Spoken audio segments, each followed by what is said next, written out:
பஞ்சபூத நவகிரகம். வாழ்க வளமுடன், வாழ்க வளமுடன். நாம் அமர்ந்துள்ள இடத்தைச் சுற்றிலும் நல்ல தெய்வீக ஆற்றலே நிரம்பின.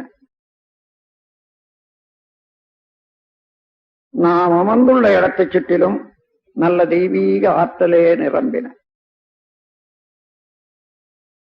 நாம் அமர்ந்துள்ள இடத்தைச் சுற்றிலும் நல்ல தெய்வீக ஆற்றலே நிரம்பின. அருட்பேராற்றல் உடலிலே உயிரிலே அலை அலையாக பாய்வதை உணர்கிறோம்.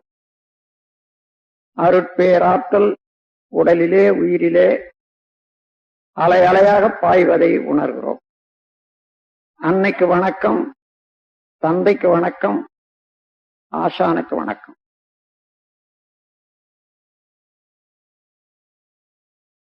தவம் தொடங்குகிறோம். பஞ்சபூத நவகிரக தவம். பஞ்சபூதங்கள்ல பிருத்திவி, அப்பு, தேய், வாயு, ஆகாசம் என்று சொல்வார்கள். நிலம், நீர், நெருப்பு, காற்று, விண். இவற்றில ஐந்தாவது தத்துவமாகிய மண், நிலம், அதையே நாம் இப்பொழுது தவத்துக்கு எடுத்துக்கொள்றோம். நிலத்துக்கு அறிகுறியாக இந்த உலக உருண்டையே நாம் நினைவுபடுத்திக் கொள்வோம். இந்த உலக உருண்டை மிகப்பெரியது, 25,000 மைல் சுற்றளவு உடையது. மண்ணு, லோகங்கள், ரசாயனங்கள் இவற்றால் ஆனது. தன்னைத்தானே விரைவாக 1000 மைல் வேகத்துல மணிக்கு தன்னைத்தானே சுற்றி கொண்டிருப்பது. சூரியனை ஒரு நாள் ஒன்றுக்கு 16 லட்சம் மைல் சுற்றி வரக்கூடியது. இத்தகைய வியத்தகு கோள் இந்த நிலம், உலகம். அதனுடைய மேன்மையை மனவிரிவு கொண்டு மதித்து போற்றுவோம். அதனோடு ஒன்றி கலந்து உயிர் தொடர்பு பெறுவோம். இந்த பிரபஞ்ச பரிணாமத்துல இந்த நில உலகின் உற்பத்தி ரகசியத்தை உணர்ந்து கொள்வோம். இந்த நில உலகம் என்ற மண்ணாலும் மண்ணிலிருந்தும் இரவும் பகலும் எல்லா இடங்களிலும் எல்லா தொழில்களிலும் காப்பு பெறுவோம். மண்ணை பயனுள்ள முறையிலே வாழ்க்கையில பயன்படுத்திக் கொள்ளத்தக்க விஞ்ஞானத்தை வளர்த்துக் கொள்வோம். மண் என்ற நிலம் மீது, நில உருண்டை மீது மனம் செலுத்தி தவம் இயற்றுவோம்.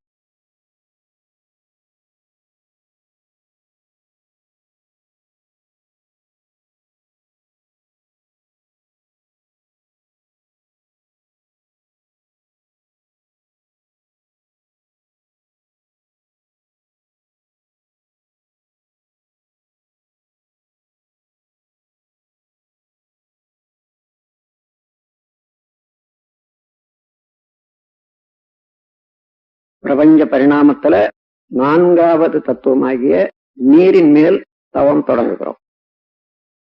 உலக உருண்டையின் மீது 100க்கு 28 பகுதி நிலம். அந்த நிலத்திலே பெரும் பகுதி நீரால் சூழப்பட்டிருக்கிறது. நீரின் இருப்பை மேகங்கள்ல, தாவரங்கள்ல, உயிரினங்கள்ல நாம் உணர முடிகிறது. நீர் அவ்வளவு உயிர் வாழ்க்கைக்கு அவசியம் என்று தெரிந்து கொள்வோம். நீரின் பெருமையை நினைந்து மனவிரிவு கொண்டு மதித்து போற்றுகிறோம். நீரோடு ஒன்றி கலந்து உயிர் கலப்பு பெறுகிறோம். பிரபஞ்ச பரிணாமத்துல நீரின் உற்பத்தி ரகசியத்தை உணர்ந்து கொள்வோம்.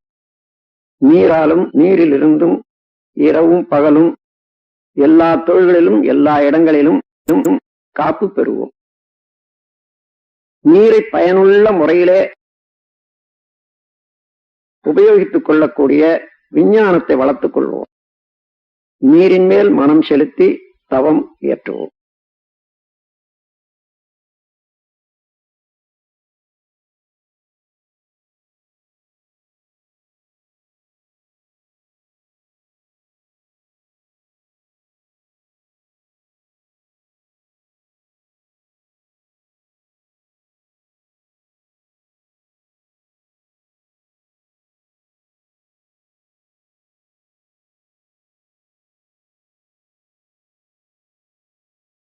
மூன்றாவது தத்துவமாகிய நெருப்பின் மீது தவம் தொடங்குகிறோம். பூமி பிறந்து கொண்டே இருக்கிறது. நடுமையத்திலே கனத்த அணுக்கள் எல்லாம் நெருக்கமாக கூடிக்கொண்டே இருக்கின்றன. அதனுடைய நெருக்கம் அணுச்சிதவு ஏற்பட்டு எப்பொழுதுமே ஒரு பெரிய நெருப்பு பூமியின் நடுமையத்துல ஏற்பட்டு கொண்டே இருக்கிறது. அதனுடைய கனல் மேல் பகுதி வரையில வந்து உயிர்கள் வாழ்வதற்கு உதவியாக இருக்கின்றது. மனவிரிவு கொண்டு நெருப்பின் பெருமையை மதித்து போற்றி மகிழ்கிறோம். நெருப்போடு உந்தி கலந்து உயிர்கலப்பு பெறுகிறோம். இந்த பிரபஞ்ச பரிணாமத்துல நெருப்பின் உற்பத்தி ரகசியத்தை உணர்ந்து கொள்வோம். நெருப்பாலும் நெருப்பிலிருந்தும் இரவும் பகலும் எல்லா நேரத்திலும் எல்லா இடங்களிலும் எல்லா தொழில்களிலும் நாம் காப்பு பெறுவோம். நெருப்பை பயனுள்ள முறையிலே உபயோகித்துக் கொள்ளக்கூடிய கலையை வளர்த்துக் கொள்வோம். நெருப்பின் மீது மனம் செலுத்தி தவம் இயற்றுகிறோம்.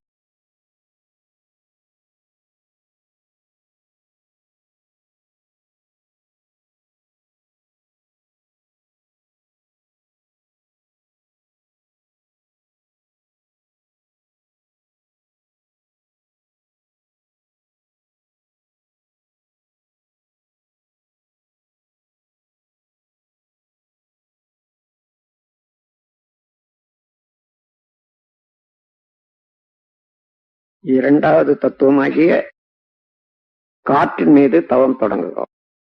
இந்த நில உலகத்தின் மீது 10 மைல் வரையில அடர்த்தியாகவும் இன்னும் கொஞ்ச தூரம் லேசாகவும் காற்று கவசம் போல இருந்து இயங்கிக் கொண்டிருக்கிறது. காற்றுதான் எல்லா உயிர்களுக்கும் ஆக்கமும் ஊக்கமும் அளித்துக் கொண்டிருக்கின்றது. மனவிரிவு கொண்டு காற்றின் பெருமையை மதித்து போற்றுகிறோம். காற்றோடு உந்தி கலந்து உயிர்கலப்பு பெறுகிறோம். பிரபஞ்ச பரிணாமத்துல காற்றின் உற்பத்தி ரகசியத்தை உணர்ந்து கொள்வோம். காற்றாலும் காற்றிலிருந்தும் இரவும் பகலும் எல்லா நேரத்திலும் எல்லா இடங்களிலும் எல்லா தொழில்களிலும் காப்பு பெறுவோம்.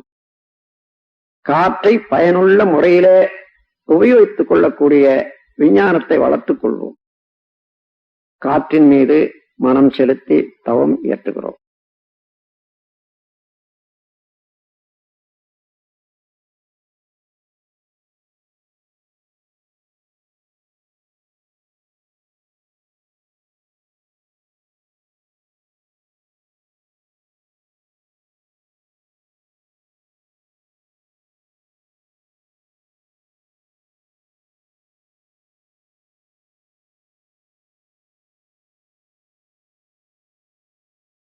முதல் தத்துவமாகிய விண்ணின் மீது தவம் தொடங்குகிறோம். இந்த பிரபஞ்ச தோற்றங்களுக்கெல்லாம் காரணமான நுண்ணிய இயக்க மூலக்கூறாகிய இந்த விண், அந்த உயிராற்றல் நமது உடலிலே உயிராற்றலாக இருப்பதே பிரபஞ்சம் முழுவதிலும் ஆற்றல் களமாக நிறைந்திருக்கிறது. அந்த விண்ணின் சேர்க்கைதான் மற்ற 4 பூதங்களும். விண்ணின் பெருமையை உணர்ந்து மதித்து போற்றுகிறோம். விண்ணோடு ஒன்றி கலந்து உயிர்கலப்பு பெறுகிறோம். பிரபஞ்ச பரிணாமத்துல விண்ணின் உற்பத்தி ரகசியத்தை உணர்ந்து கொள்வோம். விண்ணென்ற ஆகாச ஆற்றலாலும் அதிலிருந்தும் இரவும் பகலும் எல்லா நேரத்திலும் எல்லா இடங்களிலும் காப்பு பெறுவோம். விண்ணை பயனுள்ள முறையிலே உபயோகித்துக் கொள்ளக்கூடிய ஆற்றலை வளர்த்துக் கொள்வோம். விண்ணின் மீது மனம் செலுத்தி தவம் இயற்றுகிறோம். பிரபஞ்சம் முழுவதிலும் இருக்கக்கூடிய விண்கலத்தை, சக்தி களத்தை நோக்கி இந்த தவம் இயற்ற வேண்டும்.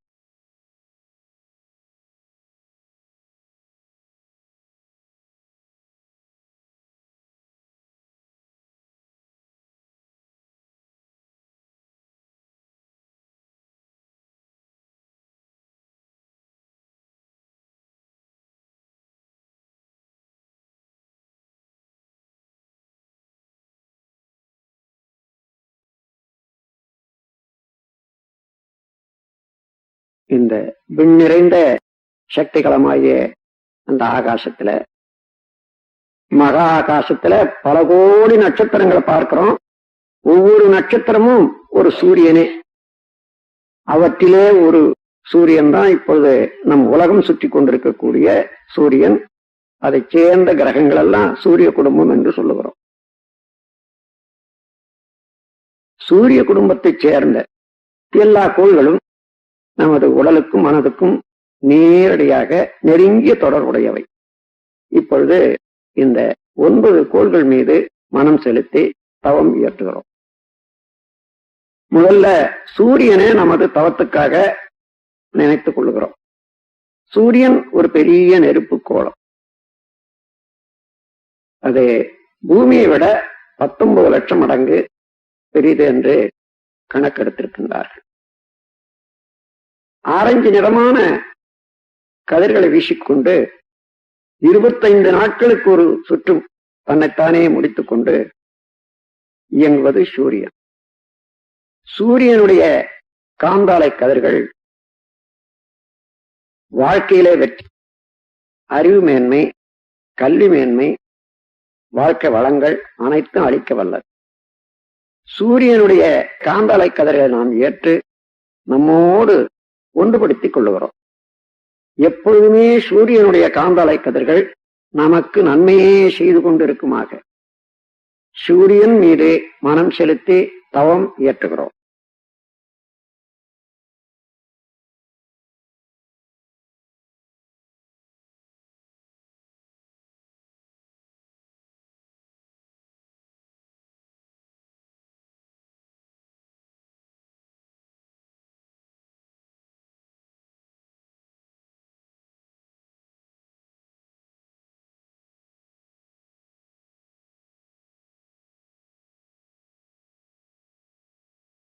இப்பொழுது புதன் என்ற கோள் மீது தவம் தொடங்குகிறோம்.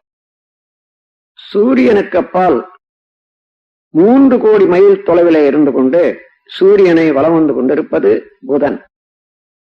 பசுநிறமான கதிர்களை வீசிக்கொண்டு 88 நாட்களுக்கு ஒரு சுற்று முடித்துக் கொண்டிருப்பது புதன்.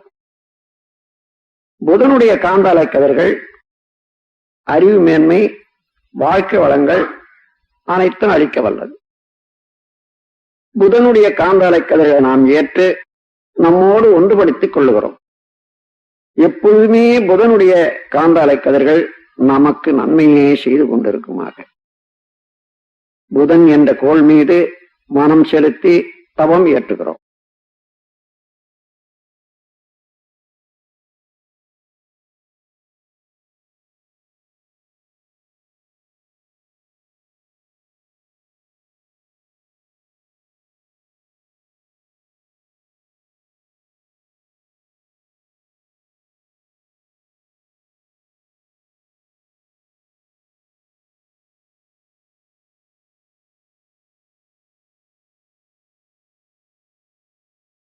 இப்பொழுது சுக்கிரன் என்ற கோள் மீது தவம் தொடங்குகிறோம். சூரியனை சுற்றி 2வது வட்ட பாதையில சுக்கிரன் 6 கோடி மைலுக்கு அப்பால் வலம் வந்து கொண்டிருப்பது. 225 நாட்களுக்கு ஒரு சுற்று முடித்துக் கொண்டு வெண்ணிறமான கதிர்களை வீசிக்கொண்டிருப்பது சுக்கிரன். சுக்கிரனுடைய காந்தாலை கதிர்கள் மகிழ்ச்சி, வாழ்க்கையில மேன்மை, நட்பு இவையெல்லாம் அளிக்க வல்லது. சுக்கிரனுடைய காந்தாலை கதிர்கள் நாம் ஏற்று நம்மோடு ஒன்றுபடுத்திக் கொள்ளுகிறோம். எப்பொழுதுமே சுக்கிரனுடைய காந்தாலை கதிர்கள் நமக்கு நன்மையே செய்து கொண்டிருக்குமாக சுக்கிரன் என்ற கோள் மீது மனம் செலுத்தி தவம் இயற்றுகிறோம்.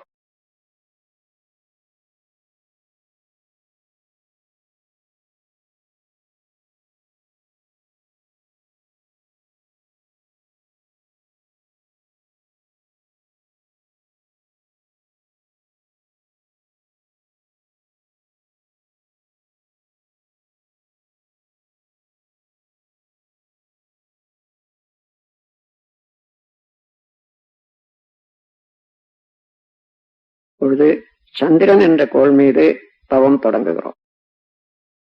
சூரியனில் இருந்து 3வது வட்ட பாதையில சுழன்று கொண்டிருப்பது, வலம் வந்து கொண்டிருப்பது நில உலகம்.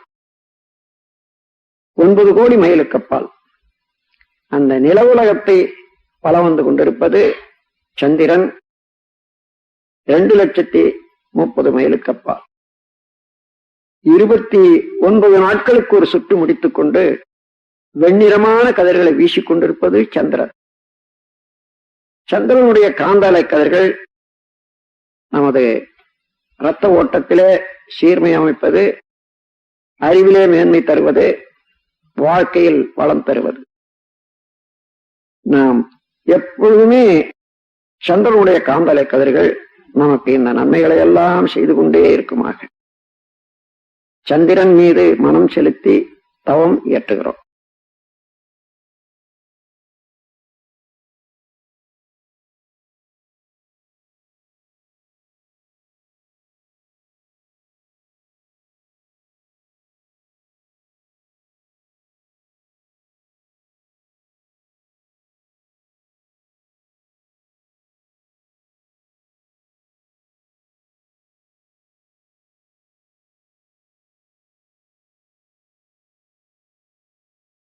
பொழுது செவ்வாய் என்ற ஆற்றல் மிக்க கோள் மீது தவம் தொடங்குகிறோம். இது 4வது வட்ட பாதையில சூரியனை சுற்றி கொண்டிருப்பது 14 கோடி மைலுக்கு அப்பால் இருந்து கொண்டு 18 மாதங்களுக்கு ஒரு சுற்று முடித்துக் கொண்டு செந்நிறமான கதிர்களை வீசிக்கொண்டிருப்பது செவ்வாய். செவ்வாயினுடைய காந்தாலை கதிர்கள் அச்சமின்மை, விஞ்ஞான அறிவு, மெய்யறிவு, வாழ்க்கை வளங்கள் அனைத்தும் அளிக்க வல்லது. செவ்வாயினுடைய காந்தலை கதிர்களை நாம் ஏற்று நம்மோடு ஒன்றுபடுத்திக் கொள்ளுகிறோம். எப்பொழுதுமே செவ்வாயினுடைய காந்தலை கதிர்கள் நமக்கு நலமே செய்து கொண்டிருக்குமாக செவ்வாய் என்ற கோள் மீது மனம் செலுத்தி தவம் இயற்றுகிறோம்.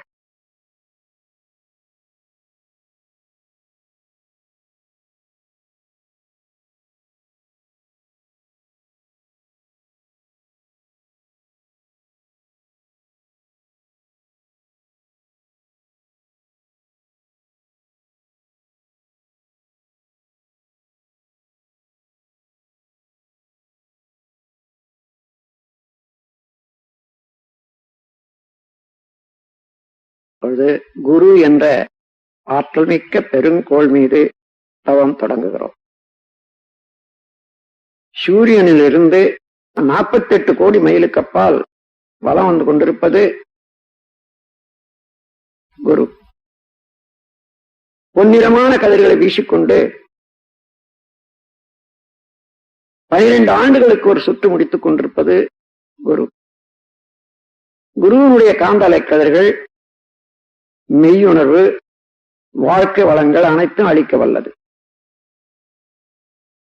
குருவினுடைய காந்தாலை கதிர்களை நாம் ஏற்று நம்மோடு ஒன்றுபடுத்திக் கொள்ளுகிறோம். எப்பொழுதும் குருவினுடைய காந்தாலை கதிர்கள் நமக்கு நன்மையே செய்து கொண்டிருக்குமாக குரு என்ற கோள் மீது மனம் செலுத்தி தவம் இயற்றுகிறோம்.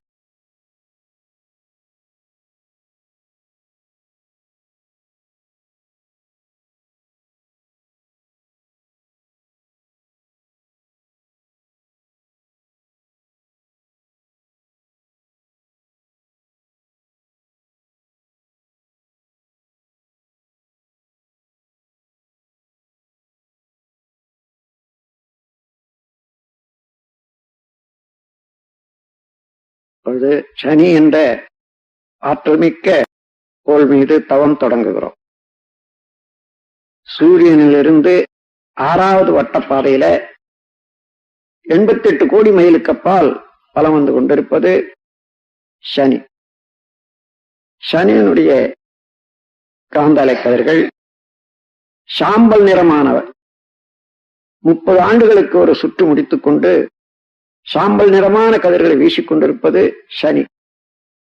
சனியினுடைய காந்தாலை கதிர்கள் ஆயுள் நீளம், பொருள் வளம், மனவளம் அனைத்தையும் அளிக்க வல்லது. சனியினுடைய காந்தலை கதிர்கள் நாம் ஏற்று நம்மோடு ஒன்றுபடுத்திக் கொள்ளுகிறோம். எப்பொழுதுமே சனியினுடைய காந்தலை கதிர்கள் நமக்கு நன்மையே செய்து கொண்டிருக்குமாக சனி என்ற கோள் மீது மனம் செலுத்தி தவம் இயற்றுகிறோம்.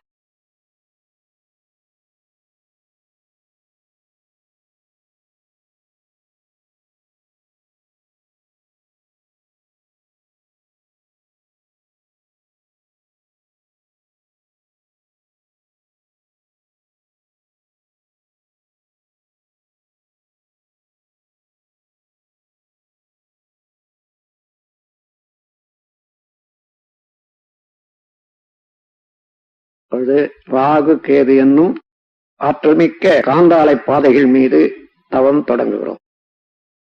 சூரியனின் நடுமையத்திலே அணுக்கள் செயலற்று நின்று விடுகிறது.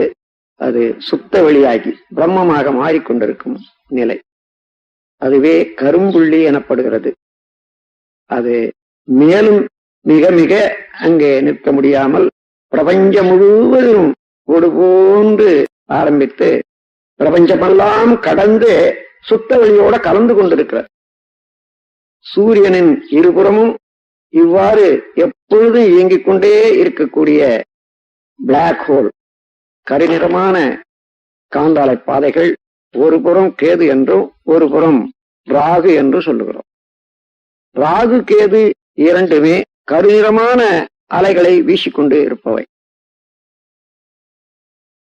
ராகு கேது காந்தாலைகள் மெய்விளக்கம், வாழ்க்கை வளங்கள், உடல் நலம் அனைத்தும் அளிக்க வல்லவை. ராகு கேது காந்தாலைகளில் இருந்து நாம் ஆற்றலை பெற்று ஒன்றுபடுத்திக் கொள்ளுகிறோம். எப்பொழுதுமே ராகு கேது ஆற்றல்கள் நமக்கு நன்மையே செய்து கொண்டிருக்குமாக ராகு கேது என்னும் காந்தாலை பாதைகள் மீது மனம் செலுத்தி தவம் இயற்றுகிறோம்.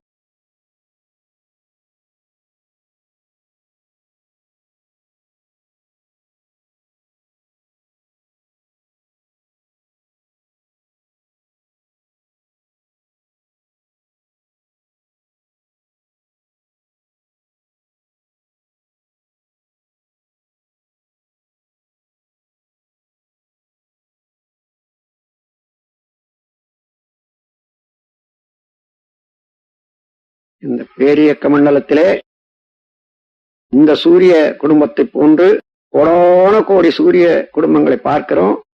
அவர்களெல்லாம் நட்சத்திரம் என்று வழங்குகிறோம். அப்படி எல்லா நட்சத்திர கூட்டங்களையும் 12 வீடுகளாக பிரித்து இருக்கின்றார்கள். மேஷம், ரிஷபம், மிதுனம், கடகம், சிம்மம், கன்னி, துலாம், விருச்சிகம், தனுசு, மகரம், கும்பம், மீனம் என்று எல்லா நட்சத்திர தொகுதிகளில் இருந்தும் நமக்கு எப்பொழுதுமே ஆற்றல்கள் வந்து கொண்டே இருக்கின்றன. எல்லா வீட்டினுடைய எல்லா தொகுதியினுடைய ஆற்றல்களும் நமக்கு நலமே செய்து கொண்டிருக்குமாக இந்த 12 வீடுகளாக உள்ள இந்த பிரபஞ்சத்தை தாண்டி அப்பால் செல்லுகிறோம். சுத்த வெளி மெய்ப்பொருள் அதே விளங்கிக் கொண்டிருப்பதை உணர்கிறோம். நமக்குள்ளாக அந்த மெய்ப்பொருள் என்ற சுத்த வெளியில கெட்டிப்பொருளாக உடல், இரத்த ஓட்டம், வெப்பம், காற்று, உயிர், இந்த 5 பௌதீக பிரிவுகளையும் உணர்ந்து கொள்ளுகிறோம். எல்லாவற்றையும் அறிவு ஆண்டு கொண்டிருப்பதை உணர். இதையே போன்று ஒவ்வொரு மனிதரிடத்தும் ஒவ்வொரு உயிர்களிடத்தும் அமைந்திருப்பதை உணர்கிறோம். அந்த உயிர்கள் துன்பம் இல்லாத முறையில வாழும் அளவுக்கு நம்முடைய செயல்களை ஒழுங்குபடுத்திக் கொள்ளவும், துன்பம் படும் உயிர்களுக்கு இயன்ற வரையிலே உதவும் நாம் கருணையோடு செயல்புரிய வாழ முனைவோம். இந்த பேரறிவில, இந்த விரிவான மனநிலையில எப்பொழுதும் மறவாது இருந்து கொண்டு நம் வாழ்வை நடத்தி வருவோம். அருட்பேராற்றல் கருணையினால் உடல் நலம், நீளாயும், நிறை செல்வம், உயர் புகழ், மெய்ஞானம் ஓங்கி வாழ்வோம். அருட்பேராற்றல் கருணையினால் உடல் நலம், நீளாயும், நிறை செல்வம், உயர் புகழ், மெய்ஞானம் ஓங்கி வாழ்வோம். அருட்பேராற்றல் கருணையினால் உடல் நலம், நீளாயும், நிறை செல்வம், உயர் புகழ், மெஞ்ஞானம் ஓங்கி வாழ்வோம். வாழ்க்கை துணைவரை மனதில் நினைந்து வாழ்க வளமுடன் என்று வாழ்த்துவோம். மக்கட் செல்வங்களை வாழ்த்தி மகிழ்வோம்.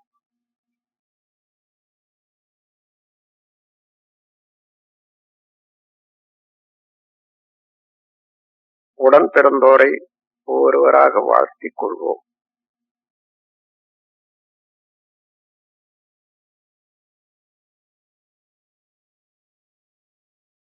நெருங்கிய நண்பர்களை வாழ்த்துவோம்.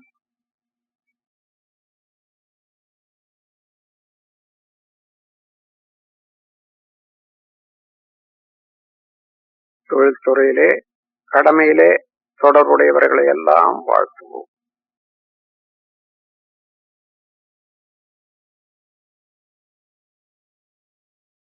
இன்னல் புரிவோர், எதிரிகளாக நினைப்போர் இருந்தாலும் அவர்களையும் மனம் குளிர வாழ்த்துவோம்.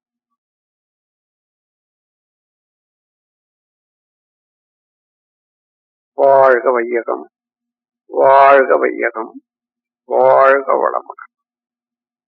உலகில் உள்ள பொறுப்புடைய தலைவரெல்லாம் உயிரறிவை உள்ளுணர்வாய் பெறுதல் வேண்டும்.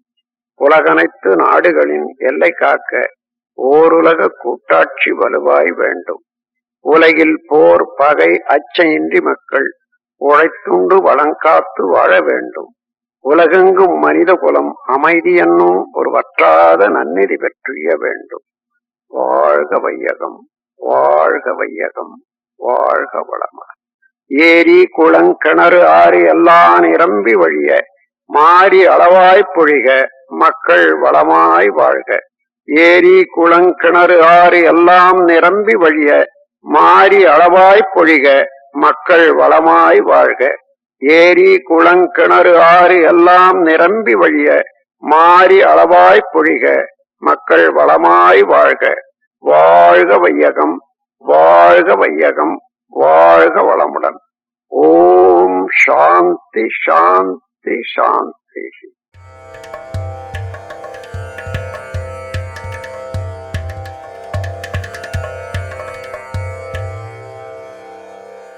அருட்தந்தை வேதாத்ரி மகரிஷி 19ஆம் நூற்றாண்டில் அவதரித்து 2 நூற்றாண்டுகளைக் கண்ட நிகரில்லா மகான். ஏழ்மை என்றால் என்னவென்று தெரியாத மன்னன் ஏன் என்ற கேள்வியினால் புத்தனானான். ஏழ்மையில் பிறந்து ஏழ்மை ஏன் என்ற கேள்வியினால் வேதாத்ரி மகரிஷியானார். தான் கண்டுணர்ந்த தெளிவுற்ற ஞானத்தையும் வாழ்க்கையை சிறப்பாக வாழும் இரகசியங்களையும் நாம் அனைவரும் எளிதாக கற்று வாழ்வில் இன்புற்று வாழ வேண்டுமென மனவளக்கலை எனும் அற்புத கலையை பயிற்சி முறைகளாக வடிவமைத்து இப்பூ உலகிற்கு அர்ப்பணித்தார். மனவளக்கலை என்பது மனிதனை முழுமையான மனிதனாக்கும் கலை. மனதின் மாண்பறிந்து மனதை நல்ல முறையில் பயன் தரத்தக்க முறையில் ஆளக்கூடிய திறமை அளிக்க வல்ல பயிற்சி தான் மனவளக்கலை.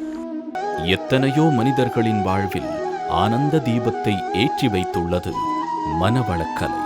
ஆழியார் அறிவு திருக்கோயில் பசுமை எழில் கொஞ்சும் மலையடிவாரத்தில் உலக சரித்திரத்தில் முதல் முறையாக இங்குதான் அறிவுக்கென்று ஒரு கோயில் கட்டப்பட்டது. இவ்வதிசயத்தை நிகழ்த்தியவர் அருட்தந்தை வேதாத்ரி மகரிஷி. துன்பங்களை சந்தித்து விதியே என சிக்கித் தவிப்போருக்கு விதியை அறிவால் வெல்லும் வித்தையை கற்றுத்தருகிறது ஆழியார் அறிவு திருக்கோயில். ஆழியார் அறிவு திருக்கோயிலில் அடியெடுத்து வைத்தோர் வாழ்வின் பிரச்சனைகளை பக்குவமாகவும் தீர்க்கமாகவும் கையாண்டு மகிழ்வோடும் நிறைவோடும் வாழ்வது உறுதி. மனவளக்கலையில் கற்றுக் கொடுக்கப்படும் எளிய முறை உடற்பயிற்சிகள் நாள் முழுவதும் நம்மை சுறுசுறுப்புடனும் உற்சாகத்துடனும் வைத்திருக்கிறது. தீராத நோய்களுக்கு தீர்வாகவும் நோய்கள் வராமலும் தடுக்கிறது. சிறியவர்கள் பெரியவர்கள் என அனைவரும் கற்று சுலபமாக செய்யும் விதமாக பயிற்சிகள் வடிவமைக்கப்பட்டுள்ளது. நமது உயிர் சக்தியை ஆரோக்கியமான ஆக்க சக்தியாக மாற்றி அதன் மூலம் நீண்ட ஆயுளுடன் இளமையை தக்க வைத்துக் கொள்ள எண்ணற்ற சித்தர்களும் யோகிகளும் கையாண்ட சக்தி வாய்ந்த காயகல்ப பயிற்சியும் இங்கு கற்றுக் கொடுக்கப்படுகிறது. மனதை பக்குவப்படுத்தும் வித்தையை கற்றுக்கொண்டால் நாம் ஒவ்வொருவரும் அமைதியும் ஆனந்தமும் நிறைந்த வாழ்க்கையை வாழ முடியும். அதற்கான ஆழ்நிலை தியானங்கள் இங்கு கற்றுக் கொடுக்கப்படுகின்றன. கோபம் தவிர்த்தல், கவலை ஒழித்தல், பயம் போக்குதல், தன்னம்பிக்கை வளர்த்துக் கொள்ளுதல், பொருளாதாரத்தில் தொழில்துறையில் முன்னேற்றம் என கேட்பதெல்லாம் கொடுக்கும் கற்பக விருட்சம் அக்ஷய பாத்திரம் அருட்தந்தை வேதாத்ரி மகரிஷி அருளிய மனவளக்கலை. நமது ஆழியார் அறிவு திருக்கோயிலில் வெளியூர், வெளிமாநிலம் மற்றும் வெளிநாடுகளிலிருந்து வரும் அன்பர்கள் தங்கி பயிற்சி பெறும் வகையில் நவீன வசதிகளுடன் கூடிய சுகாதாரமான தங்குமறைகள், சுத்தமான முறையில் தயாரிக்கப்படும் ஆரோக்கியமான அறுசுவை உணவு, ஏசி வசதியுடன் கூடிய விசாலமான பயிற்சி அரங்கங்கள், இவை அனைத்தும் காற்றோட்டமான அமைதியான பசுமை நிறைந்த சூழலில் அமைந்துள்ளன. மனவளக்கலை பயிற்சியுடன் மலைப்பகுதிகளுக்கு ட்ரெக்கிங், போட்டிங், அருவிக்குளியல், பேட்டரி காரில் அறிவு திருக்கோயில் வளாகத்தை உலா வருதல், பண்பாட்டை திரும்பி பார்க்க வைக்கும் மாட்டுவண்டி பயணம் என வாழ்க்கையின் பரபரப்பான சூழலில் இருந்து விடுபட்டு தன்னை பற்றி கவனம் செலுத்த பொன்னான வாய்ப்பை ஏற்படுத்தி தருகிறது. செய்யும் தொழிலில் தனித்துவத்துடன் செயல்படவும் வாழ்வில் வெற்றி பெறவும் இப்பயிற்சிகள் உதவுகிறது. மேலும் அகத்தாய்வு பயிற்சிகள், பிரம்மஞான பயிற்சி, யோகா ஆசிரியர் பயிற்சி, அருட்தந்தை வேதாத்ரி மகரிஷியின் அன்பும் கருணையும் எப்போதும் ஆழியார் அறிவு திருக்கோயில் மூலமாகவும் உலக சமுதாய சேவா சங்கத்தின் மூலமாகவும் உலக மக்கள் அனைவருக்கும் சென்று சேர வேண்டும் என்ற நோக்கத்தில் அவருக்கு பின் உலக சமுதாய சேவா சங்கத்தின் பொறுப்பிற்கு தலைமையேற்று தன்னலமற்ற சேவையை குருவிற்கு தரும் தட்சணையாக செய்து வருகிறார் பத்மஸ்ரீ SKM மயிலானந்தன் அவர்கள். மனிதனை மாமனிதனாக, தெய்வீக மனிதனாக உயர்த்துகின்ற மனவளக்கலை பயிற்சிகளை கற்றுத்தரும் ஆழியார் அறிவு திருக்கோயிலுக்கு வாருங்கள். வாழ்வில் அன்பும் அமைதியும் ஆனந்தமும் காணுங்கள்.